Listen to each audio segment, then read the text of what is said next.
Hi there, welcome. Thank you for joining me. My name's Haley. I'm your host for the Chaotic Witchy Mama podcast. And today I look forward to talking about meditation, and not just meditation, but a few ways that you can practice meditation with kids floating around the house, particularly very young kids. I have a 1-year-old, 3-year-old, and 4-year-old. And that kind of makes getting into a quiet mind space to meditate kind of difficult. And so I decided to reframe the way I look at meditation, at least for a while. So let's get into this. Meditation techniques for parents of young children, witchy edition. Here we go. First of all, the first thing that really started working and getting me grounded and centered and back in this moment and out of my head, out of my distractions, out of the clouds, would be a body scan. For me, I really like 3-minute body scans right now because that's all I can really do. If you can do a 5-minute body scan, a 10-minute body scan, all the better. But honestly, all you need is 1 to 3 minutes to do what you really need to do with it. Alright, so basically what it is you, like it says, scan your body, either from head to toe or toe to head. And what you want to do is first focus on just your head and your face. Is there any tension there? Is your jaw clenched? Because that's the thing that I do. I clench my jaw and I don't even realize it. Release. Move down to the next area, your shoulders. Is there any tension there? Release. Move down your stomach and back area. How does that feel? And so on and so forth. And what this really does is helps you realize where in your body there might be aches, pains, or even blockages. There are 2 ways that I like to go about it when I realize that there's an ache or a blockage. And one of them is tension and release. So like if you feel an ache or pain, you can tense up your body, like clench your fist, clench your chest, clench your legs, clench your jaw, and release.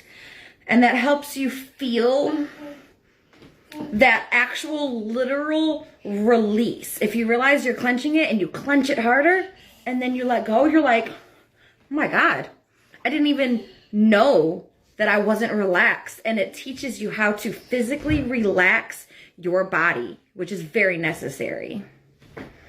And knowing how to physically relax your body is so much more important than we even realize, because not knowing how to relax your physical body could be part of the reason why you've got those aches and pains and you're clenching your whole self up and you don't even realize that you have tension in your body.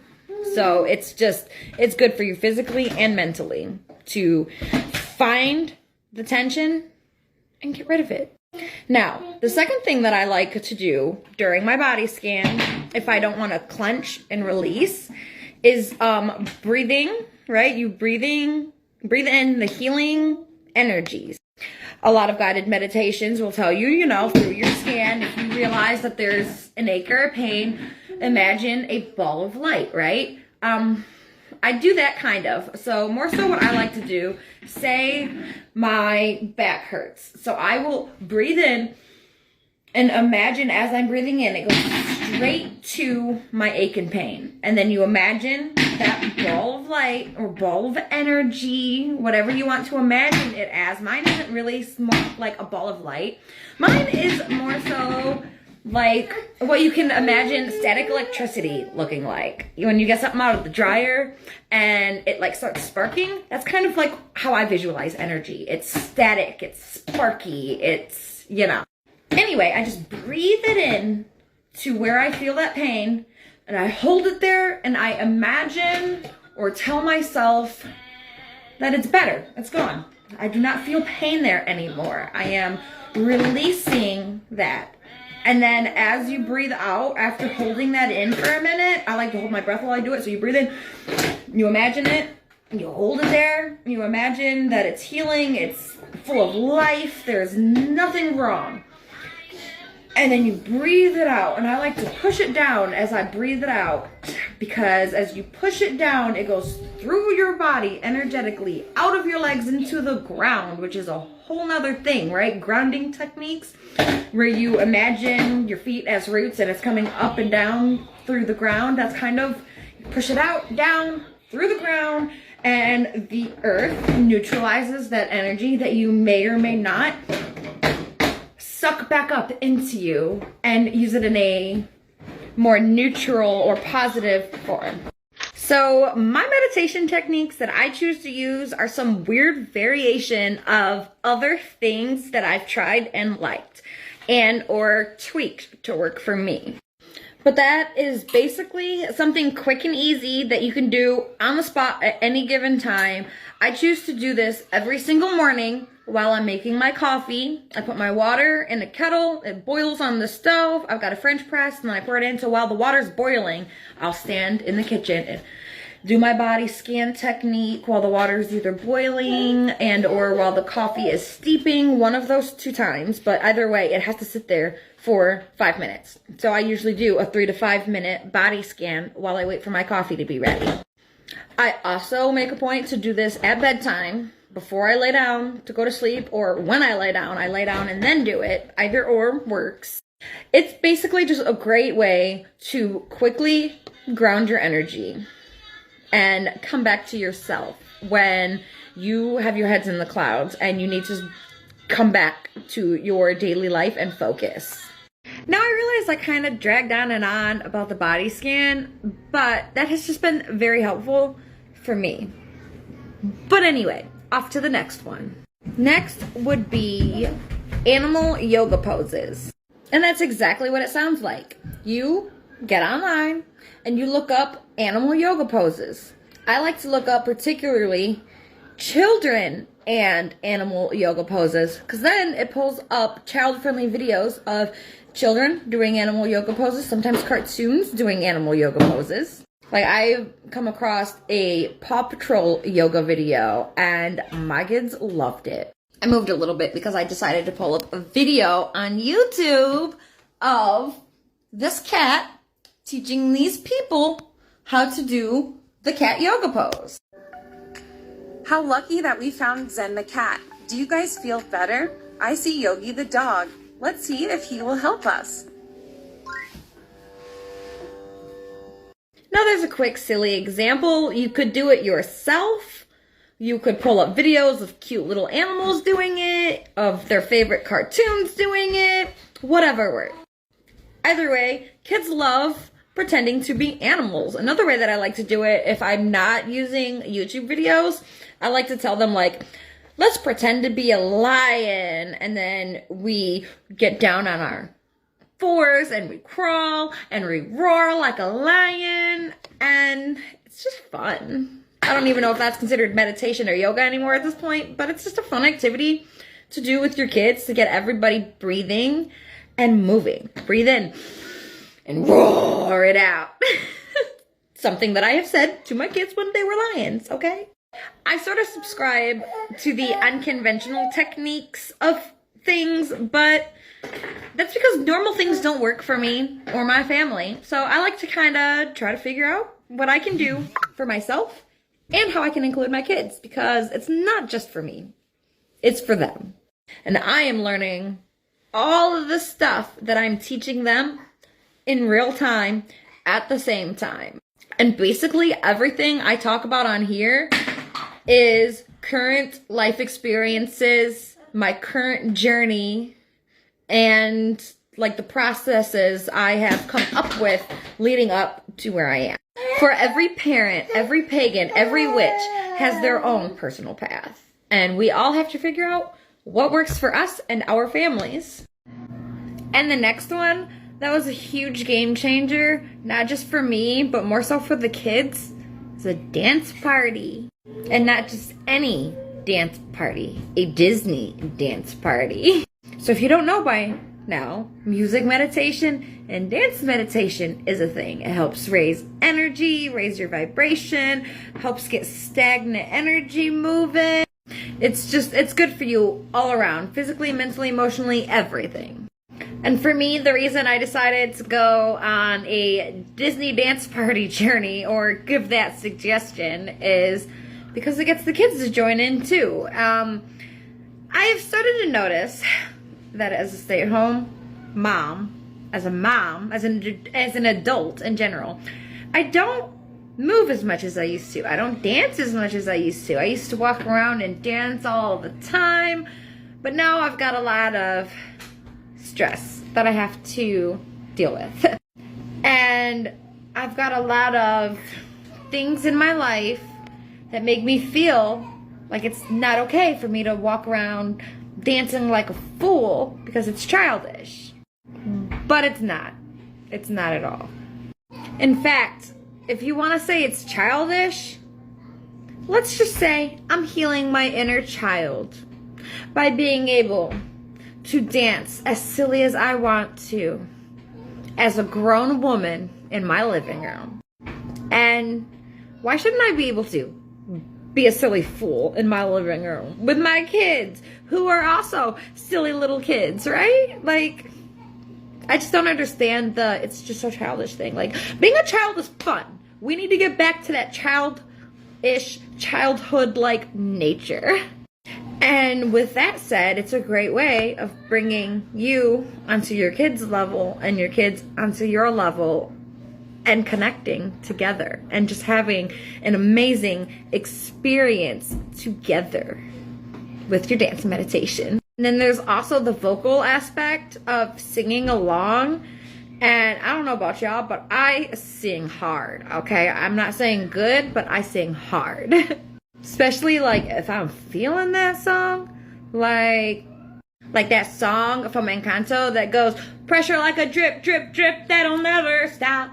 Whoa. But the part of that one thing that really makes me cry, like, I literally cry to that song, okay? Because I be feeling it. When they say, give it to your sister is older, give her all the heavy things that we can't shoulder. Who am I if I can't carry it all, if I falter? And as the older sister, I feel that pressure. And we all know the Frozen song by now, let it go, let it go. That perfect girl is gone, let it go. I found myself headbanging to that song, man. It was on during our Disney party the other day, and I was like, yeah, let it go. Because, man, like, that movement, I was getting it out of me. Woo! Be gone. But for real, like, if people act like it's a bad thing to, like, quote unquote, rage out. But our body needs that, because if you start feeling that energy rising up, that anger rising up in you, we need safe outlets to let it out, to let it go.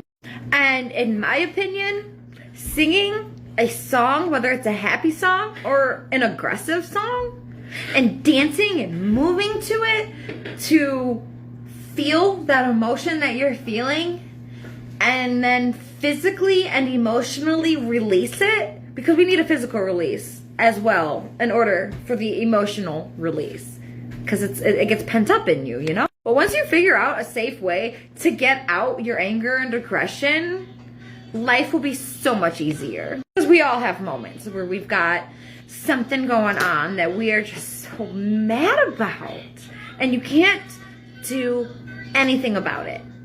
And we all hate those types of situations where all you can do is sit by and watch it. Which kind of segues into my next point, humming. I don't know if this is any spiritual or witchy thing in all reality. Actually, as I say that, I think anyway, I like humming during situations that I'm frustrated in. So, say kids are all acting up and yelling and screaming, and you don't want to yell and scream back, even though that's your instinct, but you don't want to do it. So I find myself humming the things I wish I could say to them in my head. Not just kind of silently thinking about it, but the act of humming the words in my head really does something for me. I kind of compare it to the thought of like a cat purring, right? The vibration of a cat purr is healing. It's literal healing vibration energy. But my thought process there is that I'm sort of getting out what I need to say. I can feel the vibration moving through my body. I can feel that energy flow going, but I'm not saying anything I'll regret. Something about humming, though, just really helps me process my emotions. And I don't know if that's an ADHD thing, a neurodivergent thing, or just a me thing, or an actual thing. I have no idea where this came from. I just kind of started humming during stressful situations, and it helps soothe me, helps keep me calm, helps prevent me from being reactive. Like, I could even be humming when you're speaking to me. But it's not because I'm not listening. I can almost hear you better and understand you better when I'm humming in my head. It's almost like a fidget thing, like a fidget toy, but inside my brain. You know those people that color and doodle in class, but they have heard every single thing the teacher said. They're the straight A student, even though they never looked up from their paper. They can hear and process everything through listening and doodling. So I guess you can say I'm a vocal stimmer because I walk around humming and singing my thoughts because I don't fucking know it works. And again, as usual, this is all just my personal experience and what I've tried that's worked for me. All right, well, that's about all I have for today on meditation techniques, particularly with the kiddos. That's bound to change in the future, though, because I am always trying new things, especially if it seems fun. I just like trying the things that seem fun, especially with the kids. I love getting them excited to join me on my journey because I need to learn self-regulation in order to teach it to them. So again, with this whole meditation and yoga and the movement and all of that I've been talking about is good for you, yourself, and good for your kids. And as parents, we tend to try teaching and instilling things into our kids that we've never actively learned ourselves, because a lot of what we're doing is, well, I saw that growing up and I don't want to be like that, so I'm just trying not to be like that type thing, right? It's about when you're in the contrast of a moment, you're in the, I don't like this. This is the part where you need to learn to transmute, to flip the coin. You're on, everything has two sides of a coin. That's the whole point of the contrast thing, right? I don't like this, I don't want this. Like, I don't want to hit my kids. I don't want to scream all of the time. So you flip that coin, what does that look like to you? To me, it looks like finding tools for self-regulation and mutual regulation and incorporating that into my daily life and then teaching it to my kids and trying to get them to incorporate it into their daily life. I literally teach my children on a regular basis to breathe it in and push it out. I literally teach my kids on a daily basis that instead of doing this, do this. Or you can do that, but you have to do it this way. Like kids with hitting and kicking and throwing. You just got to figure out some way to let them do that safely. This could come in the form of toys. I've bought squish balls for my kids. I have bought like a Target practice thing that I hung on the wall, and it has these little Velcro birdies that you throw. So now if my kids start throwing things, I'm like, oh, let's do it this way. Let's throw this at the target. Can you get it? Yeah.